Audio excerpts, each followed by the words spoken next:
Soy Marcus, de 35 años. Hace 3 meses, me encontraba en el centro absoluto de mi propia sala de estar. Las gruesas suelas de goma de mis zapatos crujían ruidosamente sobre los restos destrozados y afilados de una mesa de centro de caoba hecha a medida, mientras observaba a 2 paramédicos frenéticos intentar limpiar a mi hermano menor de mi alfombra persa manchada de sangre. Las luces rojas y azules intermitentes de 3 patrullas de policía separadas, estacionadas agresivamente en mi jardín delantero, proyectaban sombras salvajes y frenéticas a través de los techos abovedados de la casa que había trabajado toda mi vida adulta para construir. Mis padres y mi esposa me gritaban. Sus voces se mezclaron en un coro ensordecedor, histérico y agudo, llamándome monstruo, psicópata, un fracaso celoso y amargado de hombre. Mientras estaba allí de pie, limpiando con calma una gruesa mancha húmeda de la sangre de mi hermano de mis nudillos, con una toalla de papel barata que había agarrado de la encimera de la cocina, mi propia madre se acercó directamente a mí. Me miró fijamente a los ojos, su rostro retorcido con una especie de odio primal y venenoso que nunca había visto dirigido a otro ser humano, y mucho menos a su propia carne y sangre. Y pronunció las palabras que nunca olvidaré: ojalá nunca hubieras nacido, animal violento. Estás muerto para nosotros. Me aseguraré de que te pudras en una celda de la cárcel por el resto de tu miserable vida. Me estaban humillando. Estaban maldiciendo mi nombre y mi propia existencia frente a 4 agentes de policía uniformados, un equipo altamente capacitado de técnicos de emergencias médicas y la mitad del vecindario que se había reunido en las aceras, bajo la lluvia helada y mordaz, solo para observar el espectáculo. Estaban haciendo absolutamente todo lo que estaba en su poder para que me arrestaran, me pusieran unas pesadas esposas de metal y me llevaran en la parte trasera de un coche patrulla, justo en ese mismo momento. Pero había algo masivo, algo que sacudiría el mundo, que ellos no sabían. Las discretas cámaras de seguridad en la nube, que grababan en silencio en las esquinas oscuras del techo sobre nosotros, acababan de capturar cada segundo de su ataque físico, no provocado y arrogante. Y el acuerdo prenupcial blindado, que se encontraba en mi caja fuerte ignífuga en el sótano, estaba a punto de despojar a mi esposa infiel y mentirosa de cada céntimo que ella pensaba robarme en un divorcio fraudulento. Y ahora, solo unos pocos meses después, son ellos quienes están de pie bajo la lluvia helada en mi puerta, suplicando por su absoluta supervivencia financiera. Antes de que les cuente exactamente lo que sucedió y cómo hice que su mundo entero se derrumbara a su alrededor, meticulosamente, denle a me gusta si creen en la verdadera justicia y en el innegable poder del karma. Y no olviden decirme exactamente desde dónde están viendo esto en los comentarios. Su apoyo significa absolutamente todo para mí. Ahora, volvamos a cómo comenzó esta absoluta pesadilla de historia. El aire en mi espaciosa sala de estar esa noche olía intensamente a cobre, sudor y cerveza doméstica barata. Era la sangre de Julian empapando las costosas fibras de la alfombra que había comprado durante un viaje a Turquía años atrás. Los paramédicos trabajaban increíblemente rápido, sus manos se movían con movimientos practicados y urgentes, mientras envolvían gruesas vendas de gasa de color blanco brillante alrededor de su rostro, que sangraba profusamente. Su camisa polo de diseñador, de alguna marca italiana ridículamente cara que sin duda había comprado con dinero que en realidad no tenía en su cuenta bancaria, estaba completamente arruinada, empapada en carmesí oscuro y pegajoso. Gemía ruidosamente, sujetándose la cara con manos temblorosas, interpretando a la víctima inocente con una dedicación digna de un Oscar que, sinceramente, me revolvía el estómago en nudos apretados y furiosos. Mi esposa, Clara, estaba dando la actuación de su vida. Sollozaba incontrolablemente, su costosa máscara de diseñador corría por sus mejillas enrojecidas en gruesos y feos ríos negros. Se aferraba al brazo de mi madre como una niña aterrorizada e indefensa que acababa de presenciar un crimen de guerra. No dejaba de apuntarme con su dedo tembloroso y arreglado, diciéndoles a los agentes de policía que yo simplemente había estallado de la nada. Pintó una imagen horrible, vívida y completamente ficticia de un marido desquiciado y muy abusivo que acababa de intentar asesinar brutalmente a su propio hermano por un simple, y supuestamente, inofensivo malentendido. Les dijo que yo era un monstruo. Les dijo que temía por su vida y que nunca podría pasar otra noche bajo mi techo. Mi padre, Richard, un hombre que nunca me había defendido en mis 35 años de existencia, paseaba por el suelo de madera como un animal rabioso enjaulado.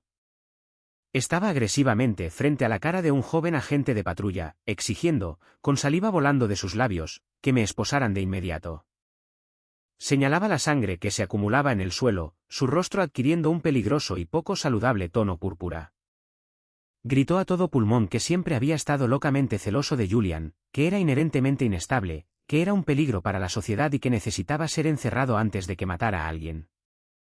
Exigió que se me imputaran los cargos máximos. Exigió una demanda. Exigió mi destrucción total. No dije una sola palabra para defenderme ante mi familia. No les grité. No presenté mi caso ni les rogué que escucharan la razón. No traté de razonar con personas que ya me habían condenado en sus mentes mucho antes de que la primera gota de sangre cayera al suelo. Simplemente me quedé allí, junto a la enorme isla de la cocina, con ambas manos apoyadas firmes y planas sobre la fría encimera de mármol, y observé cómo las personas a las que había amado, protegido y apoyado económicamente durante toda mi vida adulta, intentaban orquestar mi destrucción absoluta. Vi a mi esposa de 8 largos años intentar enviarme a una penitenciaría estatal. Vi a mis propios padres arrojarme a los lobos sin un solo segundo de vacilación, todo para proteger a su hijo predilecto. El oficial principal, el detective Harrison, un hombre alto e imponente con ojos cansados y pesados, y un grueso bigote gris, finalmente se acercó lentamente a mí. Tenía su pequeña libreta de cuero abierta, su bolígrafo de metal haciendo clic rítmicamente en el tenso silencio entre los gritos de mi familia. Observó los cristales rotos esparcidos por la habitación, la madera astillada e irregular de la costosa mesa y la sangre que empapaba profundamente la alfombra. Miró mi comportamiento increíblemente tranquilo y sereno, que contrastaba de manera abrupta y chocante con el circo absoluto de gritos y llantos que ocurría a mi alrededor. Me preguntó si quería contarle lo sucedido antes de que tuviera que meterme en la parte trasera de su coche patrulla, señalando que mi familia estaba haciendo acusaciones muy graves y pesadas que podrían acarrear una pena de prisión severa. Miré a mi madre, que me miraba con veneno puro y sin adulterar.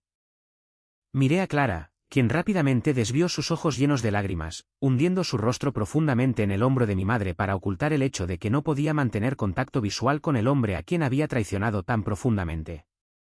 Luego volví a mirar al detective. Le dije que simplemente me estaba defendiendo de un intruso que me había agredido físicamente en mi propia casa.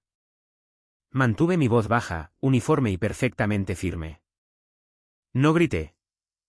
No entré en pánico. Sabía que mi absoluto silencio y mi calma estaban volviendo loca a mi familia. Les enfurecía más allá de lo imaginable que no me estuviera derrumbando, que no les estuviera rogando perdón. Pero también sabía algo que ellos no. Yo tenía todas las cartas. Todas y cada una de ellas. Para comprender realmente cómo un hombre racional y exitoso de 35 años termina metiendo a su propia carne y sangre en la parte trasera de una ambulancia que grita, hay que entender las reglas invisibles y profundamente tóxicas bajo las cuales operó mi familia durante 3 agotadoras décadas. Hay que entender lo que sucede cuando una vida de desprecio descarado, abuso financiero, manipulación emocional y gaslighting finalmente se desborda en una rabia tan increíblemente fría que quema. Pensé que lo peor había pasado esa noche, de pie en la sala de estar. Estaba increíblemente equivocado. La traición era mucho más profunda de lo que jamás hubiera podido imaginar en mis peores pesadillas. Siempre fui el hijo invisible en nuestra casa. Creciendo en un típico suburbio estadounidense de clase media, tranquilo, existía una jerarquía muy clara y tácita en nuestro hogar. Y en la cima absoluta de la pirámide estaba Julian. Julian era el chico de oro, 3 años menor que yo. Era encantador, convencionalmente apuesto y poseía una habilidad aterradora, casi sociopática, para saber exactamente qué decir para que la gente vaciara sus carteras o perdonara sus errores más catastróficos y perjudiciales. Si Julian lanzaba una pesada pelota de béisbol a través del costoso ventanal delantero del vecino, mis padres me regañaban de inmediato por no vigilarlo lo suficientemente de cerca. Si Julian reprobaba una clase de matemáticas en la secundaria porque se saltaba la escuela para ir de fiesta con sus amigos degenerados, mis padres iban a la junta escolar y culpaban a los maestros por no comprender su estilo de aprendizaje altamente creativo. Mis padres, Richard y Margaret, dedicaron cada gramo de sus recursos emocionales y financieros a él. Nunca olvidaré la semana en que me gradué de la secundaria. Se suponía que sería un hito, un momento de orgullo. Había sido aceptado en una universidad estatal decente y respetable, y le pregunté a mi padre sobre el fondo universitario al que supuestamente habían estado contribuyendo desde que yo era un bebé. Me sentó en la gastada mesa de la cocina, negándose incluso a mirarme a los ojos, y me dijo que habían tenido que usar la mayor parte para pagar una academia privada de alta gama para Julian porque el sistema escolar público le estaba fallando. El dinero que se suponía que aseguraría mi futuro, el dinero que me habían prometido durante 18 años, se había ido. Gastado en la matrícula de un chico que de todos modos se saltaba la mitad de sus clases. No grité. No hice un berrinche ni me eché a llorar. Solo asentí lentamente, salí de la casa y solicité un trabajo agotador en la ferretería local. Trabajaba turnos dobles, a veces 60 o 70 horas a la semana, apilando madera pesada, descargando enormes camiones de reparto y mezclando pintura, todo para pagar mis estudios en esa universidad estatal. Contraje fuertes préstamos estudiantiles. Vivía con fideos ramen baratos en un apartamento pequeño y helado. Y nunca les pedí un solo céntimo. Simplemente mantuve la cabeza baja, obtuve mi licenciatura en finanzas y, lenta pero seguramente, construí una carrera sólida y muy lucrativa como gerente de bienes raíces comerciales. Ganaba una excelente cantidad de dinero, invertí mi salario increíblemente sabiamente, compré propiedades comerciales y era dueño de una hermosa y espaciosa casa de 4 habitaciones en el mejor vecindario mucho antes de conocer a Clara. Julian, por otro lado, se mantuvo puramente por su encanto manipulador y sin esfuerzo. Abandonó por completo la costosa universidad privada por la que mis padres se habían endeudado. Saltó de un trabajo sin futuro a otro antes de conseguir un puesto vendiendo coches de lujo en un concesionario de alta gama a 1 hora al sur de nosotros. Era increíblemente bueno en eso, se lo concedo. Podía convencer a un millonario arrogante y rico de comprar un Porsche o un Lamborghini que ni siquiera querían, simplemente acariciando su frágil ego. Debido a esto, llevaba un estilo de vida llamativo, ruidoso y odioso. Usaba trajes italianos hechos a medida, llevaba un enorme Rolex que compró con un crédito de alto interés y conducía un coche de lujo de demostración diferente cada fin de semana. Pero detrás de la cortina de humo, detrás de las publicaciones de Instagram y las jactanciosas charlas en las cenas de Acción de Gracias, estaba completamente arruinado. Tenía 0 ahorros, ni bienes raíces, ni inversiones, y una imponente montaña de deudas de tarjetas de crédito que lo asfixiaba constantemente. Sin embargo, para mis padres, era una superestrella, el empresario exitoso, el orgullo absoluto de la familia. Luego estaba Clara. Nos conocimos hace 8 años en una gran gala benéfica donde yo gestionaba la logística del lugar. Ella era profesora de arte en la escuela secundaria pública local. Era dulce, de voz suave, increíblemente sensata y parecía querer exactamente la misma vida tranquila, estable y sin dramas que yo. No le importaban los coches llamativos, la ropa de diseñador ni las joyas caras. Cuando nos comprometimos, mis padres me sentaron en su sala de estar e insistieron, casi agresivamente, en que firmara un acuerdo prenupcial. No porque quisieran protegerme a mí o a mis activos ganados con tanto esfuerzo, sino porque secretamente creían que Clara era una pobre cazafortunas que estaba muy por debajo del estatus social de nuestra familia. Querían asegurarse de que cualquier futura herencia del patrimonio de mis ricos abuelos nunca cayera en sus manos si terminábamos en un complicado tribunal de divorcio.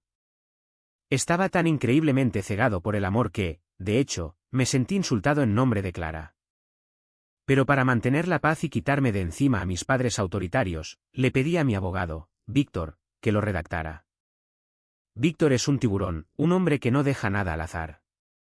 Clara firmó el documento un martes por la tarde lluvioso en la enorme oficina con paneles de caoba de Víctor en el centro. Ni siquiera leyó más allá de la primera página. Estaba demasiado ocupada revisando su teléfono, estresada por los arreglos florales, los vestidos de las damas de honor y los menús de catering para nuestra próxima recepción de bodas. Renunció a sus derechos sin un solo segundo de pensarlo. Tomé ese grueso documento legal, lo guardé en una pesada caja fuerte ignífuga en mi sótano y me olvidé por completo de su existencia. Durante 8 largos y dedicados años, le di absolutamente todo a esa mujer. Pagué la pesada hipoteca de nuestra hermosa casa. Cubrí todos los costosos servicios públicos, los comestibles orgánicos, el seguro del coche y las lujosas vacaciones a Europa y Hawái. La apoyé por completo para que ella pudiera conservar todo su salario de maestra para sus gastos personales. Pensé que éramos un equipo inquebrantable. Pensé que éramos profundamente felices. Las grietas comenzaron a aparecer hace unos 6 meses. No fue una explosión violenta repentina. Fue una erosión lenta, agonizante y diaria de nuestro matrimonio. Clara se volvió distante. La mujer cálida, cariñosa y amorosa con la que me casé se convirtió en una extraña tensa y muy ansiosa que literalmente se encogía si yo entraba en una habitación inesperadamente. Comenzó a proteger su teléfono celular como si contuviera secretos de estado clasificados. Si me acercaba a ella por detrás mientras estaba sentada en el sofá viendo la televisión, inmediatamente volteaba la pantalla hacia abajo contra su pierna, su ritmo cardíaco visiblemente se disparaba. Comenzó a tener una afluencia masiva de compromisos nocturnos, alegando que estaba tratando con la estricta junta escolar, calificando interminables pilas de proyectos de arte o asistiendo a reuniones de la Asociación de Propietarios local para una amiga que vivía en otro vecindario. Soy un hombre profundamente lógico y analítico. Administro propiedades comerciales multimillonarias en 3 condados diferentes. Analizo datos densos e informes financieros para ganarme la vida. Me doy cuenta cuando los números no cuadran, y el cronograma diario de Clara estaba completamente destrozado. Un sábado por la mañana, el aire era fresco y frío.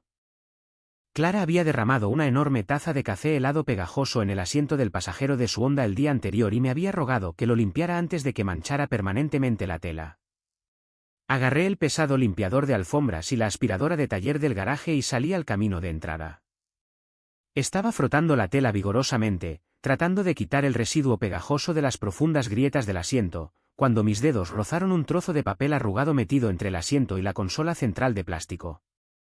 Lo saqué a la luz del día. Era un recibo de hotel impreso.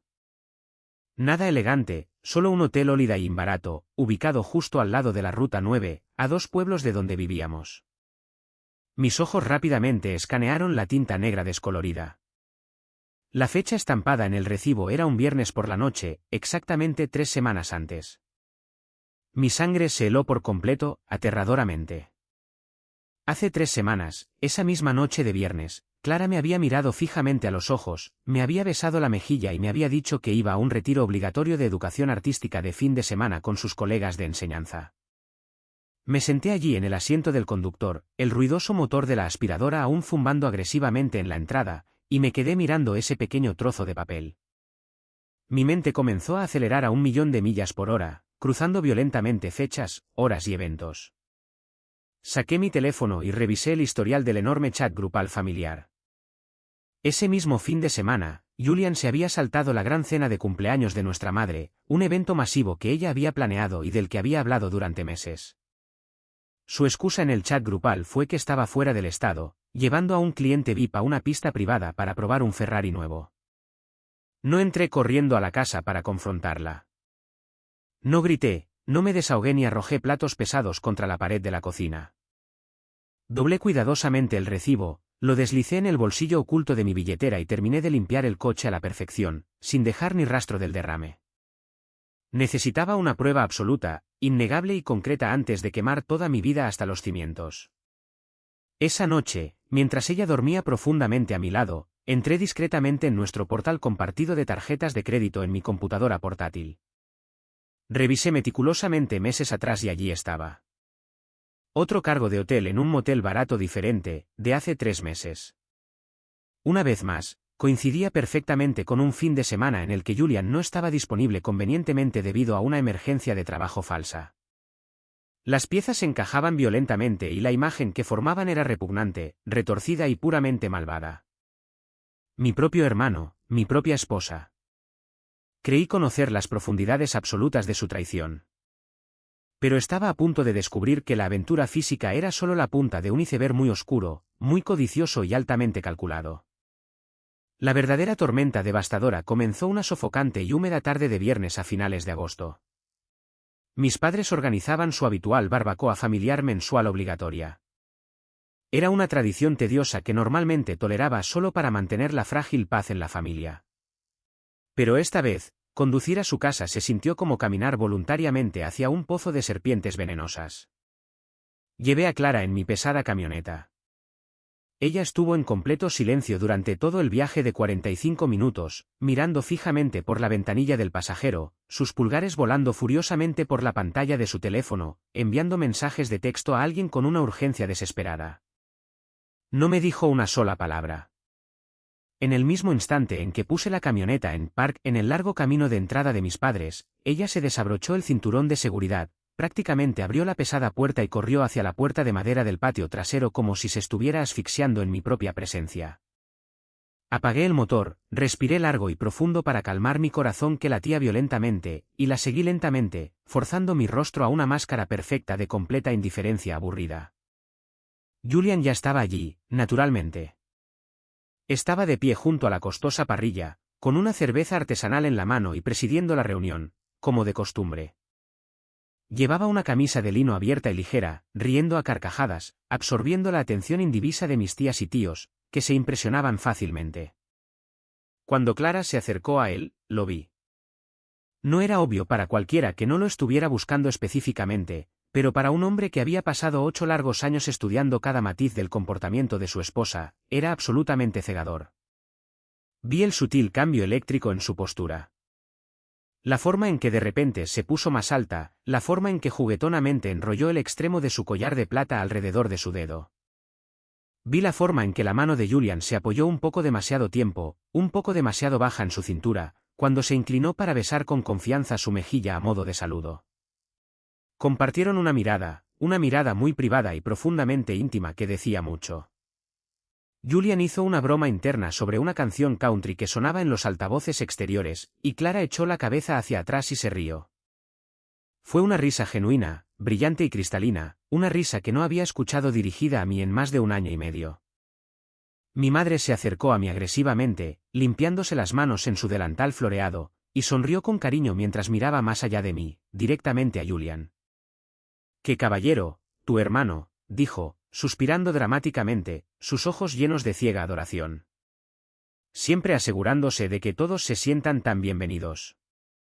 Tiene un don tan raro con la gente. Marcus, deberías intentar ser más sociable y extrovertido como él. Siempre eres tan rígido. Agarré el vaso frío y sudoroso de mi cerveza hasta que mis nudillos se pusieron blancos. Mi propia madre, de pie en su impecable patio, alabando al hombre que estaba destruyendo activamente a mi familia, mientras simultáneamente me denigraba para elevarlo a él.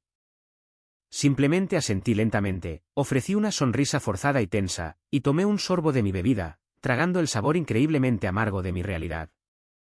Más tarde esa noche, después de que las hamburguesas y las costillas se acabaron y todos estaban sentados alrededor de la fogata encendida, me excusé discretamente para usar el baño dentro de la casa. El interior del hogar estaba oscuro, fresco y tranquilo. El fuerte ruido de la fiesta estaba completamente amortiguado por las gruesas puertas de cristal del patio. Mientras me lavaba las manos y me acercaba al pasillo para volver afuera, escuché voces susurrantes y urgentes que venían de las sombras cerca de la despensa de la cocina. Me detuve en seco, apoyando mi espalda contra la pared, conteniendo la respiración tan fuerte que me ardían los pulmones. Era Julian. Su voz era baja, envuelta en ese tono empalagosamente suave y confiado que usaba al cerrar una venta masiva en el concesionario. Esta noche, el mismo lugar que la última vez. Ruta 9. No llegues tarde, respondió la voz de Clara, con respiración entrecortada, nerviosa y apenas un susurro. ¿Estás seguro? ¿Y si se da cuenta de que no estoy? Me miró raro en la camioneta hoy. Creo que podría sospechar algo. Julian soltó una risa suave, arrogante e increíblemente burlona. Relájate, cariño. No se dará cuenta de nada. Nunca lo hace. El tipo es prácticamente un robot. Todo lo que le importa son sus hojas de cálculo, sus ascensos y sus bienes raíces. Está totalmente despistado. Solo dile que tienes dolor de cabeza. Me quedé allí en el pasillo oscuro, mi corazón latiendo con un ritmo violento e irregular contra mis costillas. En ese momento no sentí una rabia cegadora. No quería gritar ni destrozar la casa. Sentí una claridad fría, quirúrgica y aterradora invadir todo mi cuerpo. Era el tipo de claridad que despoja todo el dolor, toda la angustia, todo el amor y deja solo una misión altamente táctica y destructiva. Volví al patio, terminé mi cerveza de un largo y suave trago, y les dije a mis padres que tenía una terrible migraña y necesitaba irme a casa temprano para descansar. Clara parecía increíblemente aliviada, interpretando perfectamente el papel de la esposa preocupada y solícita, diciéndole a mi madre que me llevaría a casa y me acostaría directamente. El viaje a casa fue agónicamente silencioso. Estacioné el coche en nuestro garaje, entré, le dije que iba a dormir directamente y subí al dormitorio principal. Me acosté en la oscuridad, completamente vestido sobre las sábanas, mirando el techo, y esperé. Esperé hasta que escuché la ducha corriendo en el baño principal, el sonido inconfundible de ella preparándose para él. En el momento exacto en que se metió en el agua, agarré mis llaves, mi teléfono y salí silenciosamente por la puerta trasera hacia la noche. Me metí en mi coche secundario, un sedán viejo y discreto que usaba para hacer recados, y conduje directamente a ese Holiday Inn barato de la Ruta 9. Estacioné en la esquina más oscura del enorme estacionamiento, escondiendo mi coche detrás de un enorme contenedor verde, bajé las ventanillas 1 centímetro para escuchar y esperé. El letrero de neón parpadeante zumbaba ominosamente en el húmedo aire nocturno. 20 minutos agonizantes después, el Audi plateado de Julian entró agresivamente en un lugar cerca de la entrada lateral. 5 minutos después, el Honda de Clara se estacionó 3 espacios más allá de él. No entraron juntos. Tuvieron cuidado de usar puertas completamente diferentes, pero no fueron lo suficientemente cuidadosos. Esperé otros 10 minutos para asegurarme de que estuvieran dentro del edificio y distraídos. Luego me subí la capucha oscura sobre la cabeza y caminé en silencio, deliberadamente, hacia el coche de Clara. Miré por la ventanilla del lado del pasajero. Había tenido tanta prisa y entusiasmo por llegar a la cama de mi hermano que había dejado su costoso bolso de cuero sobre el asiento del pasajero. A través del cristal, vi su teléfono sobre el bolso. Justo cuando lo miré, la pantalla se iluminó intensamente, proyectando un brillo pálido en el oscuro interior del coche. Era una notificación de mensaje de texto. No me enorgullece haber irrumpido en el coche de mi propia esposa, pero tenía una llave física de repuesto en mi llavero para emergencias. Deslicé la llave en la cerradura, abrí la puerta en silencio y tomé el teléfono. El mensaje era de Julian. Decía: no te preocupes por los abogados de divorcio por ahora. Solo sigue interpretando a la esposa amorosa un poco más. Lo dejaremos sin nada, completamente, juntos. No lo verá venir. Dejé de respirar. El aire abandonó por completo mis pulmones. Esto no era solo una aventura física sucia y desordenada. Esto era una ejecución financiera altamente calculada y premeditada. No solo estaban acostándose a mis espaldas. Estaban conspirando activamente para quitarme mi casa, mis ahorros, mis cuentas de jubilación y mis inversiones. Querían desangrarme en los tribunales y usar mi dinero para financiar su nueva vida juntos. Saqué mi propio teléfono, tomé 3 fotos nítidas con marca de tiempo del mensaje de texto en su pantalla, del exterior del hotel y de ambos coches con las matrículas perfectamente visibles. Cerré su coche de nuevo, limpié la manija cuidadosamente con la manga, volví a mi sedán y conduje a casa en un silencio aterrador. Pensaron que era un tonto. No tenían absolutamente ninguna idea de qué clase de monstruo acababan de despertar.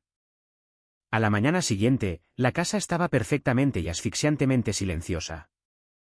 Clara finalmente llegó a casa alrededor de las 2 de la madrugada, deslizándose en la cama junto a mí y afirmando que se había quedado dormida en el sofá de su amiga después de beber demasiadas copas de vino en una reunión nocturna del Comité de Planificación de la Asociación de Propietarios. No me inmuté. No me aparté.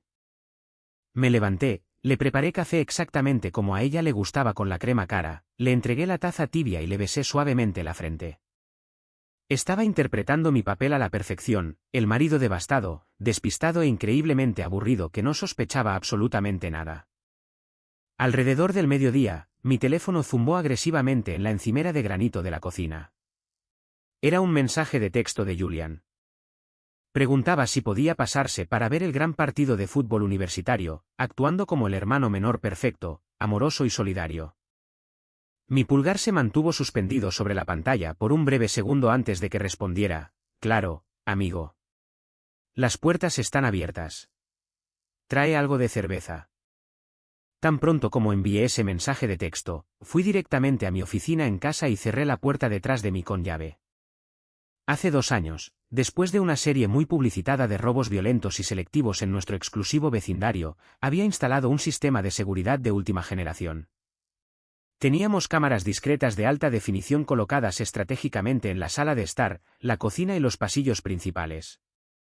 Grababan vídeo impecable en 4K y audio nítido y altamente sensible directamente a un servidor en la nube seguro y cifrado al que solo yo tenía la contraseña maestra.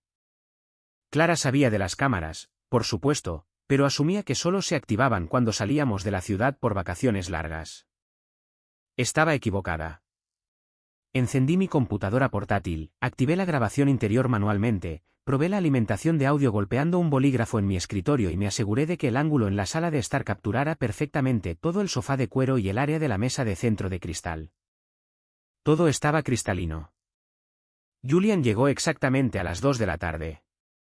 Entró pavoneándose por mi puerta principal, vistiendo vaqueros de diseñador caros y una camisa polo ajustada de marca, con un paquete de 6 cervezas importadas. Tenía esa sonrisa arrogante y enfermiza, su marca registrada, pegada en la cara. Se acercó a mí, me dio una palmada fuerte en el hombro, me lanzó una botella fría y se desplomó en mi costoso sofá de cuero como si fuera el rey absoluto del castillo, completamente ajeno a la trampa en la que acababa de caer. ¿Dónde está la esposa?, preguntó casualmente, encendiendo la enorme televisión de pantalla plana y apoyando sus caros zapatos directamente sobre la mesa de centro de cristal. Salió a hacer algunos recados.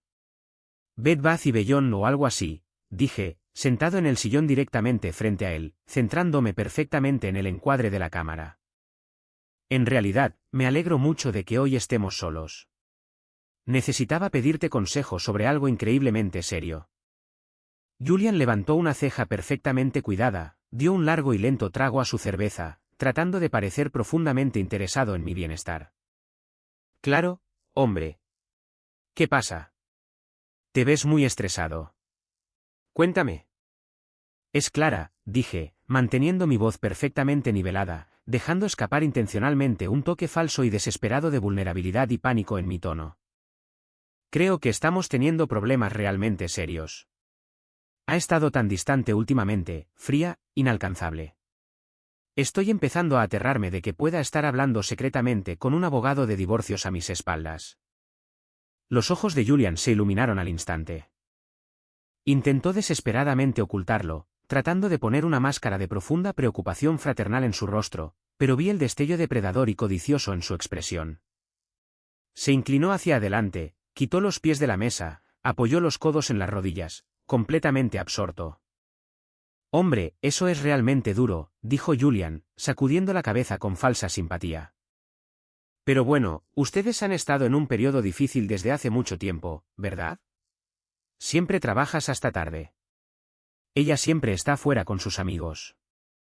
Tal vez sea lo mejor. A veces, simplemente tienes que reducir tus pérdidas y seguir adelante. Supongo, suspiré pesadamente, frotándome las sienes como un hombre al borde de un colapso catastrófico total. Simplemente estoy aterrorizado por el enorme golpe financiero. Sabes exactamente cómo van estas cosas. Llevamos 8 años casados. Ella tendría derecho a la mitad del patrimonio de esta casa, la mitad de mi plan 401k, mis ahorros, mis carteras de inversión, y quizás incluso una parte masiva de mi salario en concepto de pensión alimenticia, ya que ella solo gana un salario de maestra pública. Podría perder literalmente todo lo que he pasado toda mi vida construyendo. Julian sonrió. No fue una sonrisa de simpatía. No fue una sonrisa reconfortante. Fue una sonrisa real, genuina y desdentada de pura e inalterada codicia. Sí, hombre. Esa es la ley, dijo Julian, dando otro sorbo confiado a su cerveza, con los ojos brillantes. Los tribunales siempre favorecen a la esposa. Definitivamente obtendrá una compensación masiva. Probablemente también forzarán la venta de este lugar. Así es como funciona el sistema. Pero bueno, eres un tipo inteligente. Te recuperarás. Siempre haces todo el trabajo pesado para esta familia. ¿Eres el responsable, recuerdas? Lo resolverás. Prácticamente salivaba delante de mí. Babeaba al pensar en mi dinero, ganado con tanto esfuerzo, financiando su lujoso estilo de vida con mi esposa infiel.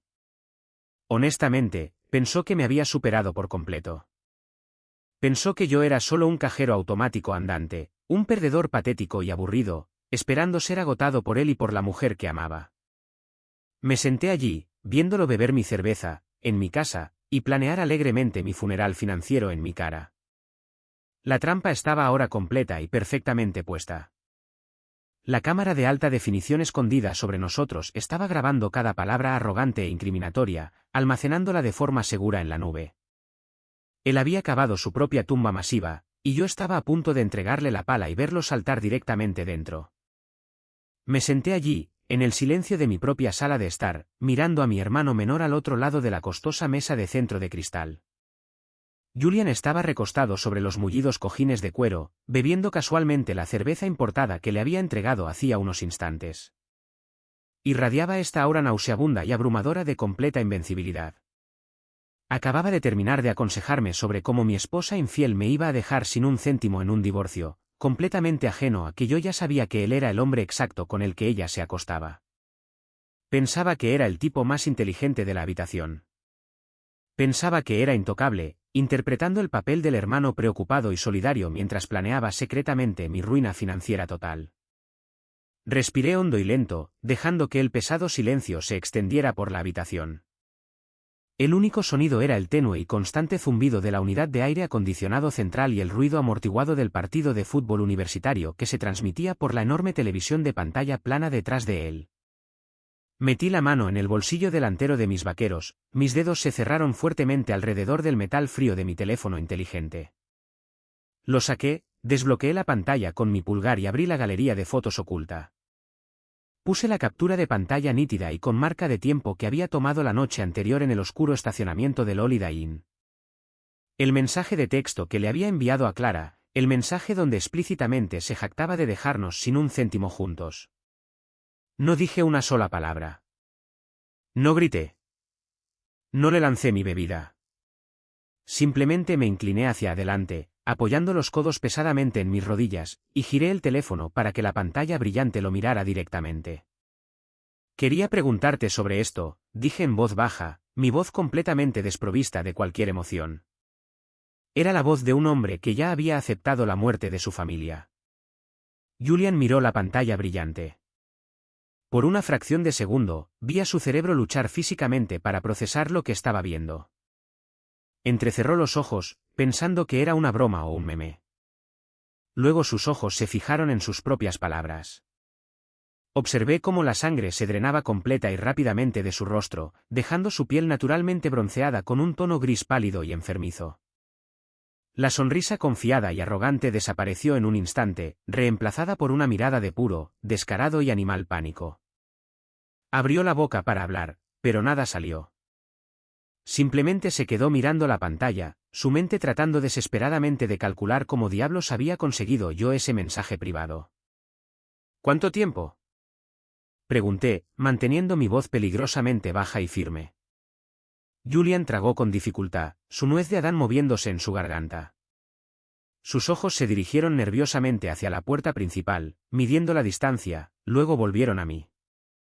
El pánico crudo en sus ojos duró solo unos 10 segundos agonizantes antes de que su mecanismo de defensa sociopático natural se activara violentamente.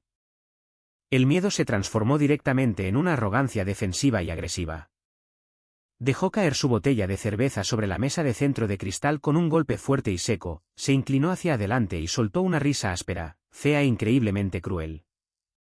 Honestamente, dijo Julian, su voz goteando de pesada condescendencia, alrededor de 1 año y medio, quizás un poco más. Pero realmente no deberías estar enojado conmigo, Marcus. Ella vino a mí. Literalmente me lo rogaba. Me dijo que eras completamente aburrido. Dijo que eras predecible, que vivir contigo era como ver la pintura secarse en una pared. Necesitaba un hombre de verdad, alguien que realmente la excitara, alguien que supiera vivir. Mis manos se apretaron en puños sobre mis muslos. Me obligué a respirar, forzando mis músculos a relajarse deliberadamente. Sabía que la cámara de seguridad de alta definición escondida sobre nosotros estaba capturando cada fotograma, cada palabra tóxica de esta confesión espontánea. Y simplemente lo aceptaste. dije rotundamente, afirmando un hecho en lugar de hacer una pregunta. Decidiste acostarte con la esposa de tu propio hermano en un motel barato de la autopista. Lo acepté. Se burló Julian, levantándose abruptamente del sofá. Comenzó a pasear por el suelo, con las manos metidas profundamente en los bolsillos de sus caros vaqueros de diseñador. Hombre, no tuve que convencerla de nada en absoluto. Ella quería esto. Ambos lo queríamos. Mira, no lo planeé desde el principio para hacerte daño, pero cuando la oportunidad se presentó en bandeja de plata, sí, la tomé. Puede que sea tu esposa en el papel legal, pero ahora me pertenece a mí. Se volvió para mirarme y ahí estaba. Esa misma mirada que había tenido toda su vida cada vez que se salía con la suya al romper las reglas. La mirada de absoluta impunidad. La mirada del chico de oro que sabía que mamá y papá siempre limpiarían su desorden. Enfrenta la realidad, Marcus, se mofó Julian, dando un paso deliberado hacia mi silla, invadiendo mi espacio. Nunca fuiste suficiente para una mujer como ella. Tú solo proporcionas el sueldo estable. Yo proporciono la pasión. Siempre consigo exactamente lo que quiero. Lo sabes. Nuestros padres lo saben. Incluso tu propia esposa lo sabe. Me levanté lentamente, igualando su altura. No levanté las manos. No saqué el pecho para intimidarlo. Simplemente lo miré como si fuera una mancha asquerosa en el suelo que necesitaba ser blanqueada. Sal de mi casa, dije. ¿O qué? Julian se metió directamente en mi espacio personal, su aliento oliendo fuertemente a lúpulo y absoluta arrogancia. ¿Me vas a golpear? ¿Finalmente vas a lanzar un puñetazo? Adelante, hazlo. Te reto. Eso se verá absolutamente fantástico en el tribunal de familia. Esposo violento y desquiciado ataca despiadadamente a su hermano inocente. Ella obtendrá una orden de alejamiento. Ella obtendrá la casa. Ella obtendrá la mitad de tu jubilación. Y yo estaré durmiendo en tu cama el próximo fin de semana. Sal de mi casa, repetí, mi voz bajando una octava, vibrando con una advertencia que era demasiado estúpido para prestar atención. La sonrisa de Julian se volvió increíblemente viciosa. Perdió completamente los estribos, absolutamente furioso porque yo no me estaba derrumbando, llorando o rogando una explicación. ¿Sabes cuál es tu problema final, Marcus? ¿Realmente crees que ser el tipo bueno importa en el mundo real? No significa nada. Gente como yo, tomamos lo que queremos, cuando queremos, y nos salimos con la nuestra porque gente como tú es demasiado débil para detenernos. Me dio un fuerte empujón en el centro del pecho con su dedo índice. Un golpe brusco y agresivo. Siempre gano. Siempre pierdes. Entonces algo dentro de Julian se rompió por completo. Quería una reacción física de mí tan desesperadamente que decidió forzarla. Me empujó con fuerza con ambas manos contra mis hombros. Tropecé ligeramente hacia atrás, recuperando el equilibrio contra la pared del pasillo. Ahora estaba completamente frente a mí, con el pecho inflado, los puños apretados y listos para golpear. Él golpeó primero. Lanzó un gancho de derecha salvaje, pesado y descoordinado, dirigido directamente a mi mandíbula. Pero yo había pasado los últimos 10 años boxeando en un gimnasio local 3 mañanas a la semana, solo para manejar el estrés de mi trabajo en bienes raíces corporativos. Vi el puñetazo desesperado venir desde una milla de distancia. Simplemente me agaché debajo de su golpe salvaje, apoyé los pies firmemente en el suelo de madera y me levanté, clavando mi codo directamente en sus costillas desprotegidas con un crujido nauseabundo. Julian soltó un fuerte y sin aliento silbido, doblándose por un dolor inmediato y agonizante. Pero no se detuvo, jadeando por aire. Humillado, golpeó salvajemente de nuevo con la mano izquierda, el pesado anillo de plata en su dedo me golpeó directamente en el lado de la mandíbula. Sentí el sabor metálico y cálido de la sangre en mi boca. Esa fue la única luz verde que necesité. La ley permite la autodefensa razonable, y él acababa de escalar la situación más allá de cualquier reparación pacífica. Lo agarré por el cuello de su costosa camisa polo, lo hice girar usando su propio impulso y lo empujé lejos de mí. Perdió el equilibrio sobre la resbaladiza alfombra persa, tropezó con sus propios y caros zapatos de cuero y se estrelló de cabeza contra la pesada mesa de centro de caoba. La gruesa madera se astilló con un fuerte y ensordecedor crujido. Julian golpeó la esquina afilada de la mesa de frente. Su cabeza se echó violentamente hacia atrás, y la sangre instantáneamente comenzó a brotar de su nariz en un chorro espeso, pesado y aterrador, cubriendo su rostro y empapando directamente la alfombra. Cayó con fuerza, agarrándose la cara, rodando por el suelo y gritando con una agonía aguda e infantil. «¡Mi cara! ¡Me rompiste la nariz! ¡Psicópata! ¡Me rompiste la nariz!»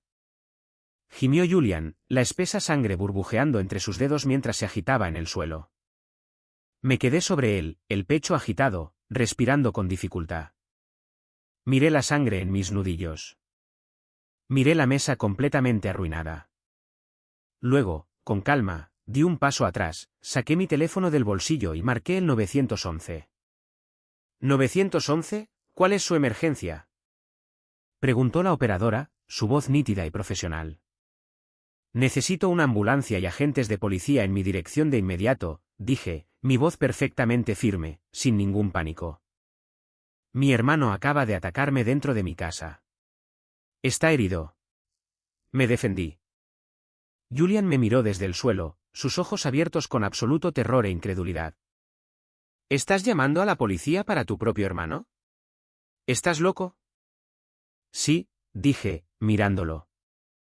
«Lo estoy». La operadora pidió detalles específicos. Le di mi dirección exacta, le dije que había habido un altercado físico no provocado y solicité asistencia médica por una grave lesión facial. Me aseguré de decir claramente, lo suficientemente alto como para que Julian pudiera escuchar cada palabra, que todo el incidente había sido grabado por mis cámaras de seguridad interiores. Julian intentó sentarse, pero la sangre le estaba entrando en la boca, haciéndolo ahogarse y farfullar. «Quédate abajo», le dije con frialdad. «Los paramédicos vienen a recogerte». Se desplomó de nuevo contra el suelo, agarrándose la cara destrozada, murmurando maldiciones que ni siquiera pude distinguir a través de la sangre. Colgué el teléfono e inmediatamente abrí la aplicación de seguridad en mi teléfono.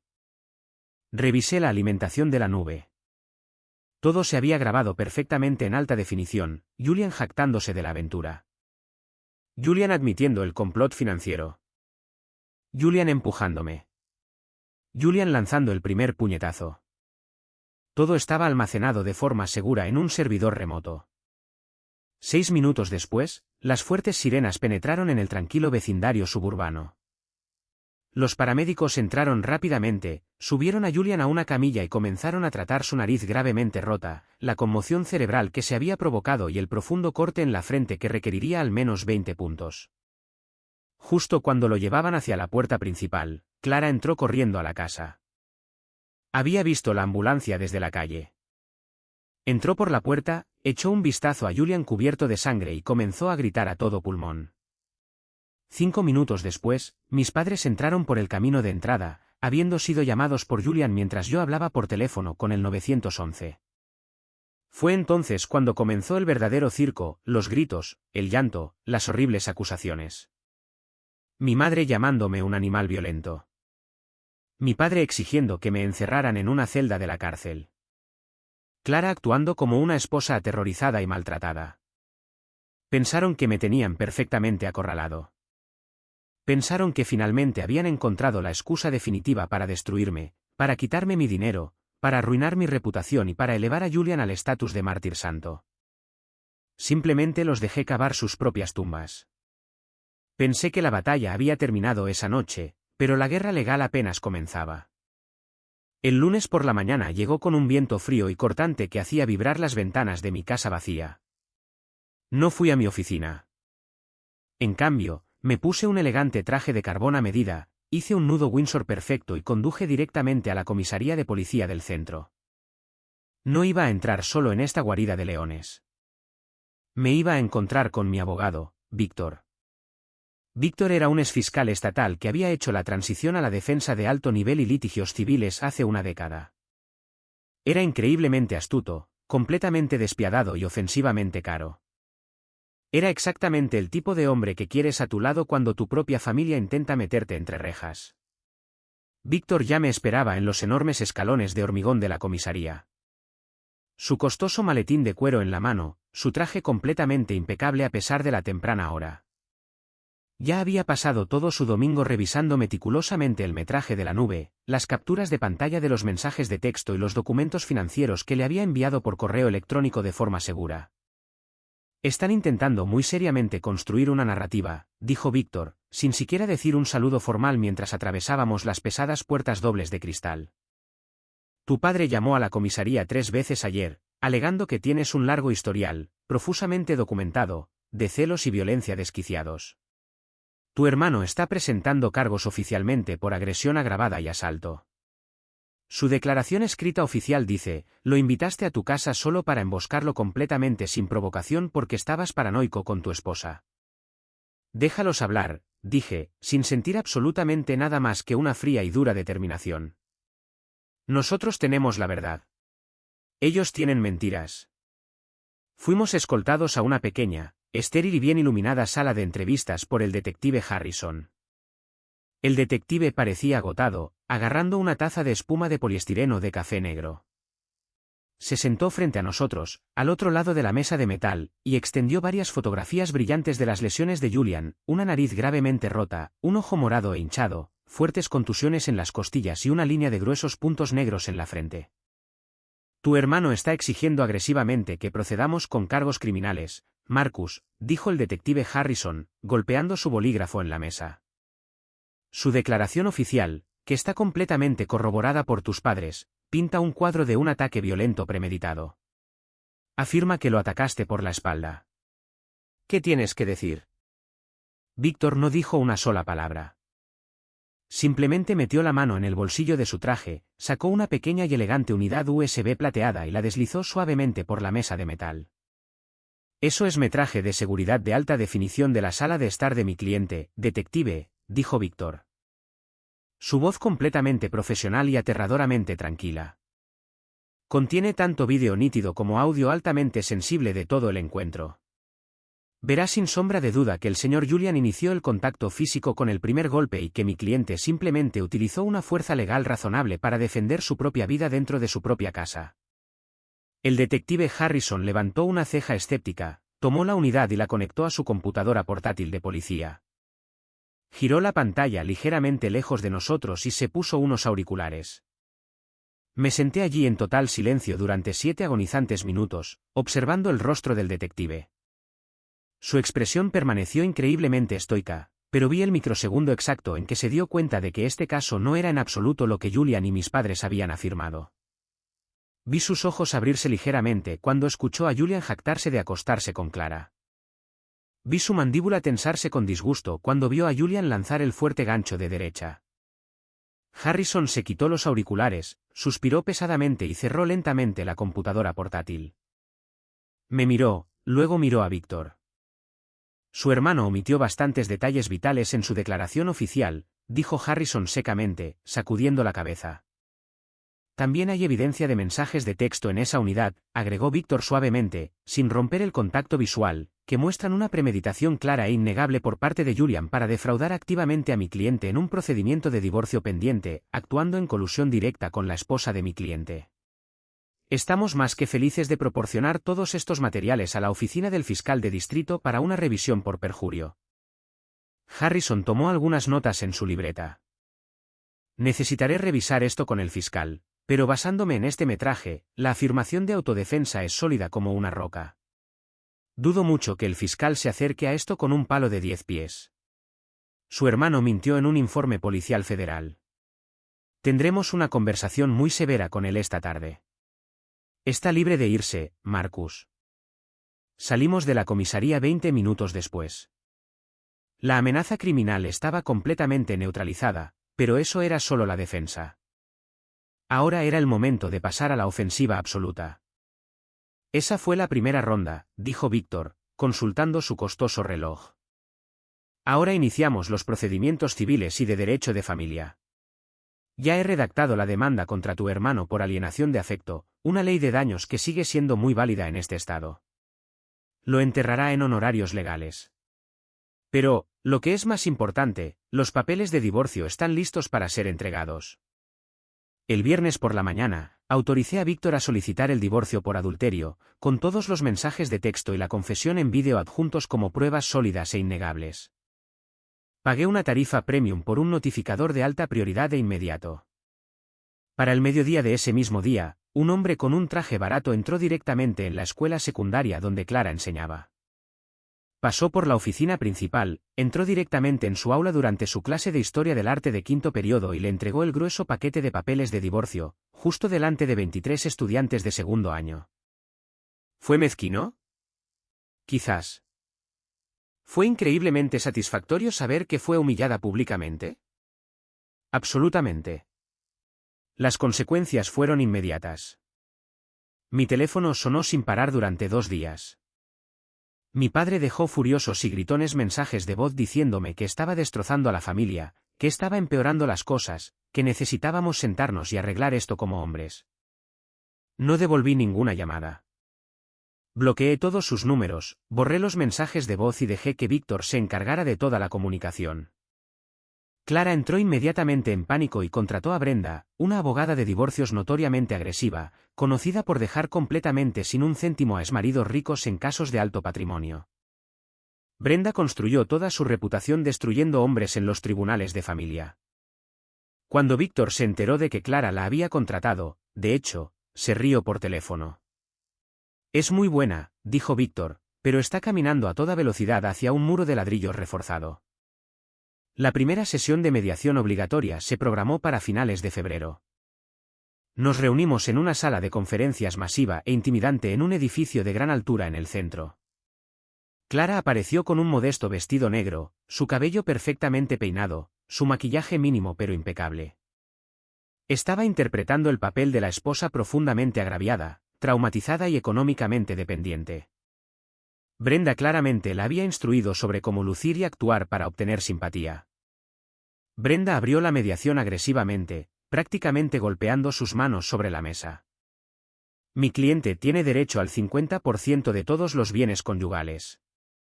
Esto incluye la residencia principal valorada en $800.000, las cuentas de jubilación que suman más de $500.000, las carteras de acciones, y estamos exigiendo un salario de pensión alimenticia permanente de $5.000 al mes debido a la enorme disparidad de ingresos entre un director de bienes raíces comerciales y una maestra de escuela pública. Víctor no discutió. No levantó la voz. Ni siquiera se inmutó. Simplemente metió la mano en su impecable maletín de cuero, sacó un grueso documento de 12 páginas con una pesada cubierta azul y lo deslizó suavemente sobre la gran mesa de conferencias pulida. Brenda se detuvo a mitad de la frase. Recogió el documento, se ajustó las gafas y empezó a leer. Mientras sus ojos recorrían las páginas, todo el color se le escurrió de la cara. La postura agresiva de Bulldog desapareció en un instante, reemplazada por el horror profesional. Clara se inclinó, confundida y ligeramente molesta. ¿Qué es eso, Brenda? Diles que queremos la casa. Es un acuerdo prenupcial, dijo Brenda lentamente, su voz perdiendo por completo su tono desafiante. Firmado por usted hace 8 años, Clara. Yo no recuerdo haber firmado nada importante, balbuceó Clara, visiblemente asustada, sus ojos se movían rápidamente entre Víctor y yo. Página 7, sección 4, cláusula B, dijo Víctor con suavidad, juntando los dedos en un gesto de pirámide y mirando directamente a Clara. En caso de adulterio documentado cometido por cualquiera de las partes, dicha parte renuncia inmediatamente a todas y cada una de las reclamaciones de pensión conyugal, pensión alimenticia o mantenimiento más allá del mínimo absoluto requerido por la ley estatal.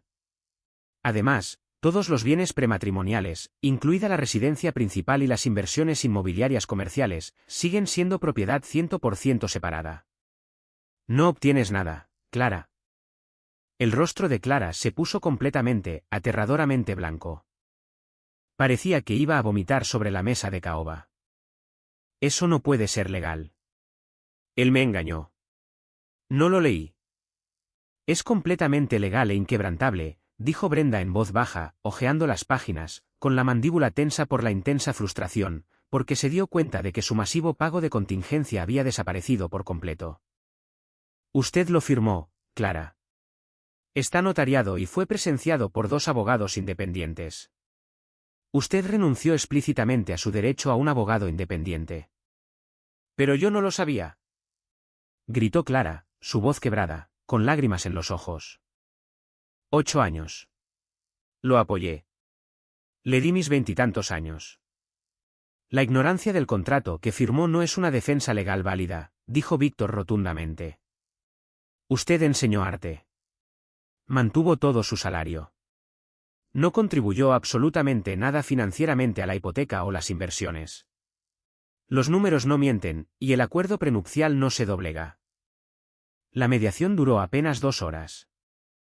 Brenda luchó con todas sus fuerzas buscando lagunas, pero el documento era a prueba de balas. La oferta de acuerdo final e innegociable se puso sobre la mesa. Clara se quedaría con su Honda muy depreciado, su ropa personal, y recibiría exactamente $600 al mes en pensión alimenticia durante exactamente 18 meses para ayudarla en su transición. Ni un solo céntimo más. No obtendría la casa. No obtendría el fondo de jubilación. Estaba recibiendo una dosis de realidad. Clara se derrumbó en el pasillo fuera de la sala de conferencias, con sollozos profundos e histéricos. Hiperventilaba, dándose cuenta de que su gran plan de dejarme sin nada y huir con mi hermano había resultado en la pérdida de un estilo de vida multimillonario y ser echada a la calle sin absolutamente nada. Pasé junto a ella de camino al ascensor, no miré hacia atrás y presioné el botón del vestíbulo. Pensé que ese era el final del drama. Pero el universo tenía mucho más preparado para ellos. Pasaron 6 meses. Medio año de bendito e ininterrumpido silencio por mi parte.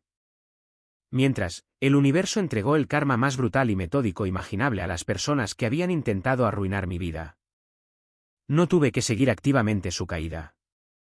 No tuve que contratar a un investigador privado ni acechar sus redes sociales. En una comunidad como la nuestra, la máquina de chismes del pueblo pequeño se alimenta del escándalo como un animal hambriento. La información me llegó a través de mi prima Fiona, quien actuó como una mosca muy leal y muy observadora en la familia extendida, enviándome actualizaciones tanto si las pedía como si no. La vida de Julian se desmoronó a una velocidad vertiginosa y aterradora.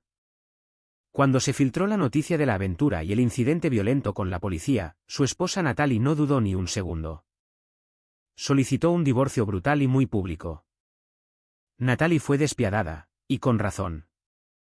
Exigió y ganó fácilmente la custodia principal total de sus 2 hijos pequeños, argumentando con éxito que el comportamiento violento de Julian, su infidelidad documentada y su inestabilidad lo convertían en un padre no apto. Obtuvo la casa, los coches y una sentencia masiva de manutención infantil que Julian no tenía absolutamente ninguna forma de pagar.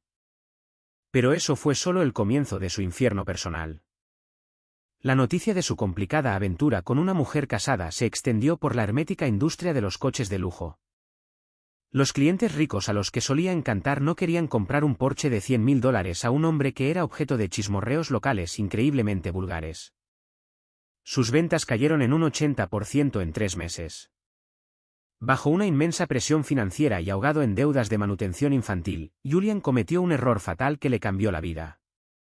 Salió a beber en exceso después de una discusión a gritos con Clara, se puso al volante de su coche de lujo de demostración y fue detenido por la policía estatal a solo 2 millas de su apartamento barato. Arrojó un 0.14. Fue un DUI agravado. Perdió su licencia de conducir en el acto por un mínimo de 12 meses. No puedes vender coches de lujo si no puedes conducirlos legalmente fuera del lote. El concesionario lo despidió a la mañana siguiente, citando una política estricta con respecto a la conducta impropia de su marca. El chico de oro, el hombre que solía usar trajes italianos y jactarse de sus clientes VIP, de repente estaba completamente desempleado en su campo elegido.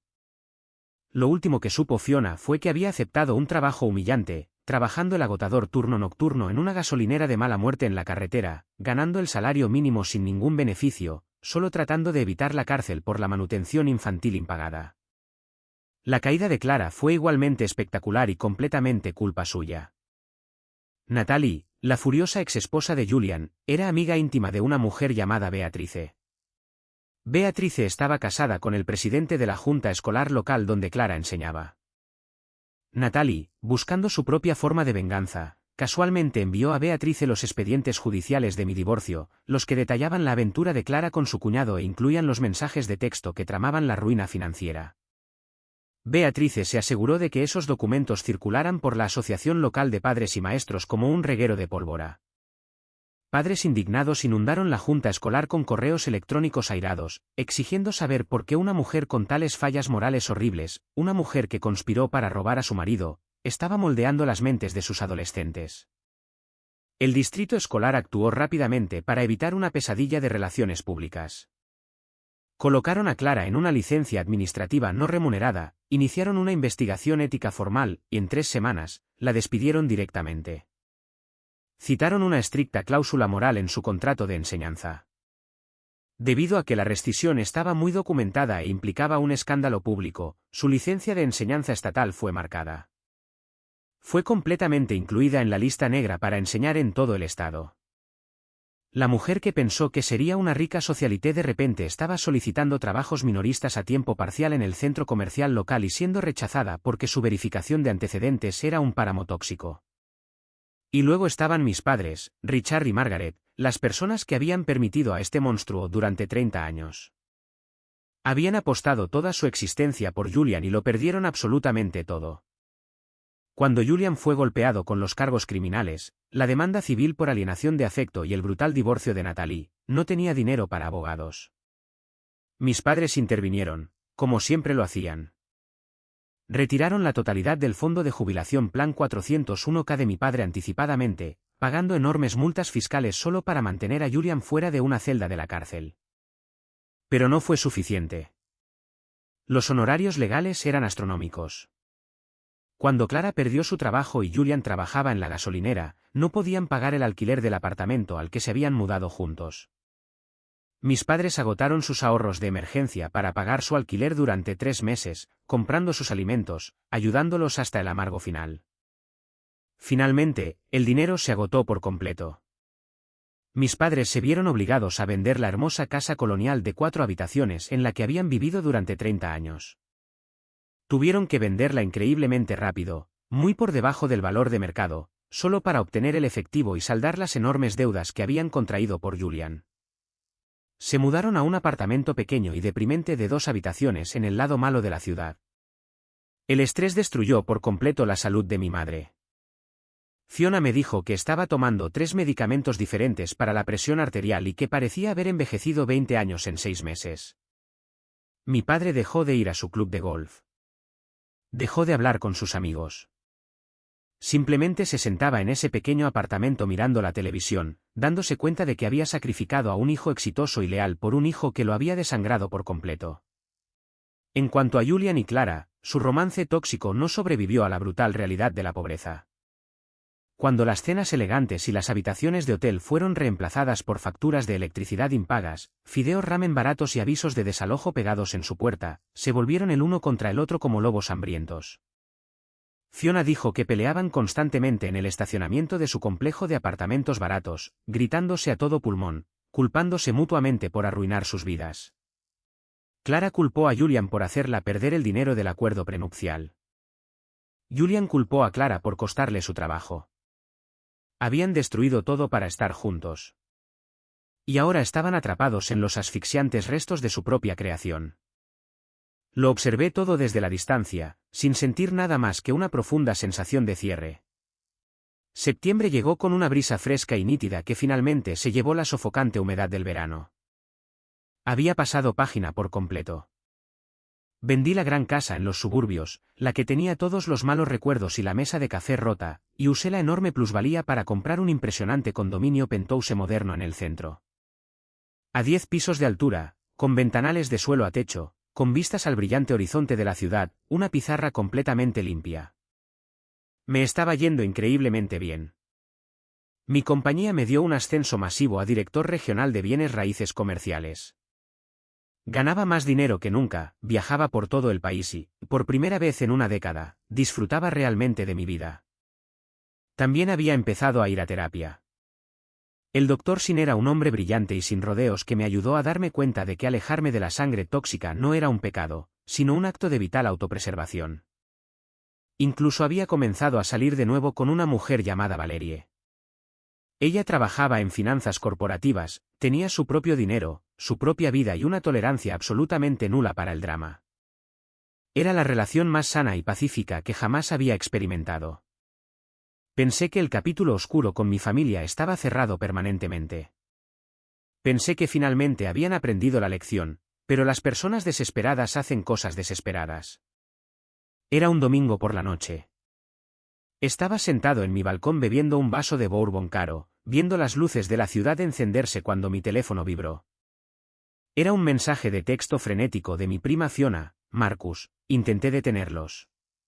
Descubrieron dónde está tu nuevo edificio. Vienen hacia ti ahora mismo. Lo siento mucho. Me quedé mirando el mensaje. No entré en pánico. Mi ritmo cardíaco ni siquiera se disparó. Simplemente abrí con calma la aplicación de seguridad de la entrada principal de mi edificio en mi teléfono. Efectivamente, allí estaba el sedán destartalado de mi padre entrando agresivamente en el área de estacionamiento para visitantes. Observé a través de la transmisión de la cámara de alta definición cómo los cuatro salían del coche, mis padres, Julian y Clara, y se dirigían hacia la entrada del edificio. Caminé lentamente hacia la puerta. No la abrí de inmediato. Simplemente miré por la mirilla. Se veían absolutamente patéticos. No solo pedían un pequeño favor. Estaban allí para rogar por su absoluta supervivencia. Respiré hondo, abrí el pesado cerrojo y abrí la puerta. Me quedé de pie en el marco, con los brazos cruzados, bloqueando la entrada. No los invité a entrar. Marcus, dijo mi madre, su voz quebrándose al instante en el segundo que me vio. Las lágrimas ya corrían por su rostro profundamente arrugado. Por favor, necesitamos hablar contigo. Déjanos entrar. No hay nada de qué hablar, dije, mi voz fría, plana y completamente inamovible. Por favor, mi padre dio un paso adelante, sus manos temblaban visiblemente en el frío aire del pasillo. No nos queda absolutamente nada, Marcus. Vendimos la casa. Mi plan 401K ha desaparecido por completo. Estamos ahogados en deudas. Julian está a punto de ir a la cárcel el próximo mes por manutención de hijos impagada, y a Clara la desalojan de nuevo la próxima semana. Tú tienes este lugar hermoso. Tienes el gran ascenso. Tienes el dinero. Somos tu familia. La familia perdona. Miré a mi padre, lo miré realmente, y no sentí absolutamente ninguna lástima. Solo un vacío profundo y pesado donde solía estar mi respeto por él. La familia se protege entre sí, dije en voz baja, fijando mis ojos en él. Tú lo protegiste a él, no a mí. No sabíamos lo mal que estaba, sollozó mi madre ruidosamente, extendiendo una mano temblorosa hacia mi brazo. Di un paso hacia atrás para que no pudiera tocarme. Cometimos un error horrible. Por favor, Marcus, siempre fuiste el responsable. Siempre arreglas las cosas. Por favor, arregla esto. Te lo rogamos. Estoy arreglando las cosas, respondí con calma. Estoy protegiendo mi paz. No cometiste un error, mamá. Tomaste una decisión. Cada uno de ustedes tomó una decisión. Clara eligió acostarse con mi hermano. Julian eligió conspirar para robar mis bienes y atacarme en mi propia casa. Y ustedes, mamá y papá, eligieron intentar enviarme a una prisión federal para proteger al niño de oro. Esos no fueron errores. Esas fueron decisiones altamente calculadas. Y ahora están experimentando las consecuencias. Julian finalmente me miró. Sus ojos estaban rojos, hundidos y llenos de una rabia desesperada y patética. Estoy trabajando en turnos nocturnos en una gasolinera, Marcus. No tengo nada. Perdí a mis hijos. Perdí mi carrera. ¿Realmente vas a quedarte ahí en tu condominio de $1 millón y dejar que tu propia sangre muera de hambre en la calle? No te estás muriendo de hambre, dije, mi voz endureciéndose como el acero. Solo estás finalmente pagando tus propias facturas por primera vez en tu miserable vida. Hay una diferencia masiva. Clara dio un paso adelante, empujando a Julian, con las manos fuertemente entrelazadas como si estuviera rezando a un Dios que no escucharía. Marcus, por favor. Tengo $600 al mes. Eso es todo. Ni siquiera puedo comprar alimentos básicos. Lo siento mucho. Fui estúpida. Fui manipulada por él. Por favor, ayúdame. No fuiste manipulada, Clara, dije, mirándola fijamente a los ojos, sin sentir absolutamente nada por la mujer que solía amar. Simplemente apostaste por el caballo equivocado y perdiste la carrera. Intentaste dejarme sin nada con él. Ahora tu cuenta bancaria coincide con tu carácter, vacía. Los miré a los cuatro de pie en el opulento pasillo. Las personas que habían intentado destruirme, ahora completamente destrozadas. No soy su cajero automático. No soy su salvador. Y definitivamente ya no soy su familia, dije, mi voz resonando ligeramente en el pasillo. No vuelvan a este edificio nunca más o los haré arrestar a todos por allanamiento de morada. Esta es la última vez que verán mi cara. No esperé su respuesta. Simplemente di un paso atrás, cerré la pesada puerta de madera y accioné el cerrojo con un fuerte clic final. Me quedé allí por un largo momento, apoyando la frente contra la fría madera, escuchando los sonidos amortiguados de mi madre sollozando histéricamente y mi padre discutiendo furiosamente con Julian en el pasillo. Finalmente, los pasos se desvanecieron. El ascensor sonó. Se habían ido para siempre. Volví a mi balcón, tomé mi vaso de bourbon y di un sorbo. Me sentí más ligero. Me sentí completa e innegablemente libre. Pensaron que ganar significaba destruirme por completo. En realidad, solo se destruyeron a sí mismos. No tuve que buscar una gran venganza ilegal. No tuve que contratar a un abogado para arruinarlos. No tuve que hacer nada más que dejar de sostenerlos. Y esa fue la consecuencia para la que nunca, jamás, planearon. Tengo 35 años y mi vida apenas está comenzando de verdad. Tengo una carrera que amo, una pareja que me respeta y una cuenta bancaria que es completamente mía. A veces, la mejor venganza es simplemente vivir bien, establecer límites inquebrantables y dejar que la basura se deshaga sola. ¿Alguna vez has enfrentado algo similar con tu propia familia? ¿Alguna vez has tenido que trazar una línea dura y cortar lazos con las personas que amabas solo para salvarte a ti mismo? Comparte tu historia en los comentarios.